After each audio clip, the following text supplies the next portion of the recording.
Today I'm going to show you guys how to use the clipping mask and brush tool in Photoshop to make a pretty cool overlay type of effect that you can take a photo and kind of overlay it over wood and it look like kind of a poster's been torn off of the wood, so you got the torn look going on.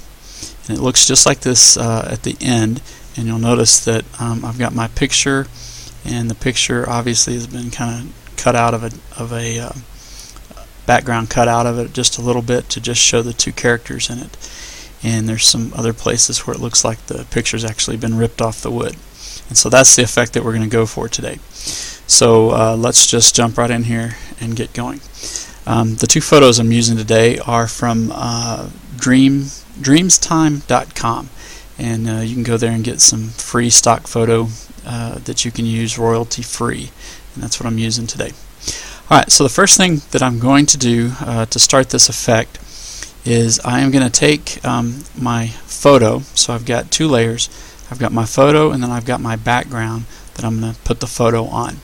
So I'm going to take my photo layer, and to begin the process I'm going to go ahead and select. So I'm going to right click on the picture and I'm going to select the pixels in it, and you'll get the dancing ants around the side. Next I'm going to create a clipping mask, and the way I'm going to do that is just go ahead and create a new layer on top of the image that I'm working with that I want to clip down. So I've got my clipping layer here, and then I'm going to go get my brush tool. Now the brush tool that I'm going to use today is just one of the it's kind of one of the chalk tools. So if I think I'm going to use 44 here, this guy right here. So it's the chalk tool, and then I'll just click inside here. Now you'll notice that it's way too small, so just a quick tip here: if you'll use your bracket keys, you can actually expand or contract just from the keyboard the size of your brush. So I'm going to get a brush that is pretty ragged, make some ragged edges, because that's what we're looking for. Now what I'm going to do is I'm going to, in black, I'm going to draw in the parts that I want to keep. And so in this case I'm going to keep most of the side area, and then I'm just going to try to get a little bit of the background in there, but I want most of the people, so I'm going to try to cut out most of the background. So here I'm just going to kind of go up into the background area, and obviously this looks sloppy, and that's what we want it to do, because we want it to look like it was a poster that was torn away from the wood that it was on. So I'm going to go down here and I'm going to get my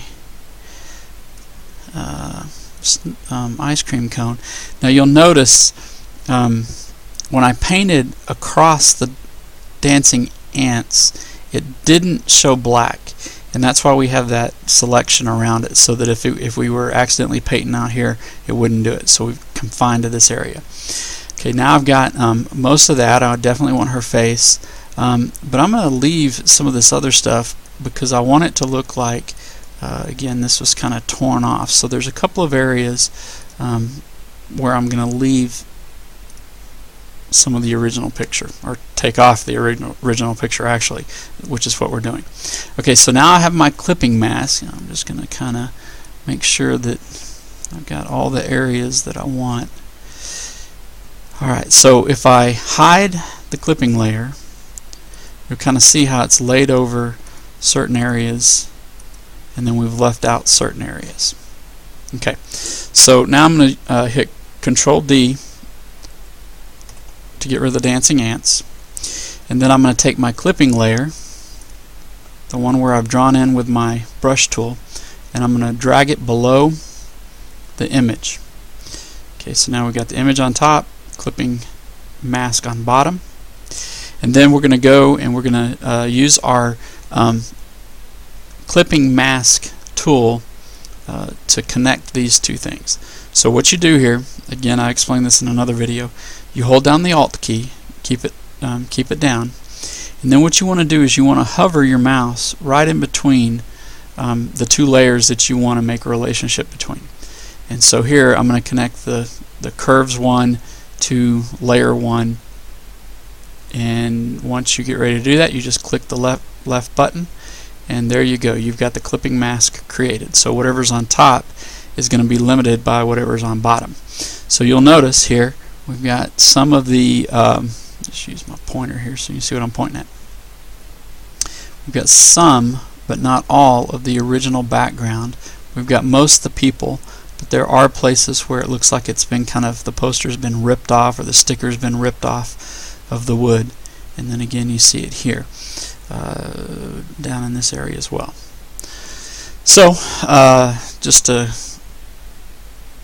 kind of recap, you've got your clipping mask, you've got your image on top, and you're using the clipping mask relationship tool to make the top layer look like it's been ripped off the background layer. So anyway, hope you enjoyed that, and I hope it helps.